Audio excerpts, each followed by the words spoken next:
काय होईल ते मला माहित नाही, कारण रवीना आज येऊन पहिल्यांदा 20 रुपये देऊन दोन्ही गाड्याच्या एंट्री करून गाडी आपली पहिलं भरायला लावली। नहीं, ऐसा नहीं हो सकता, कह दो कि ये झूठ है।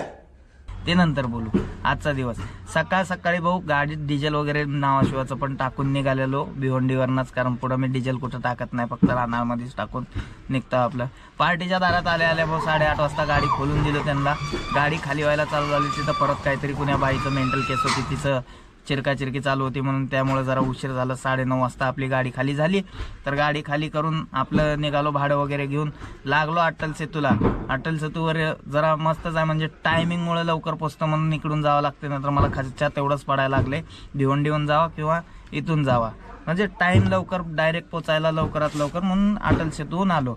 अटल सेतू उतरून पुन्हा आपण ज्या गावातनं म्हणत होतो ना मी 10 किलोमीटर मला घुमून जावं लागतंय आणि इकडून गेलं की मला 10 किलोमीटर वाजतात, तर आज माहित नाही भाऊ तिथं पण गेल्यानंतर मला त्या हवालदारनी अडवलं नाही, ते तिथं कोपऱ्यातच बसून होतं, नाही तर त्यांनी मला घुमवलं असतं गावात एंट्री नाही म्हणून, तर त्यांनी पण मला आज एंट्री दिली।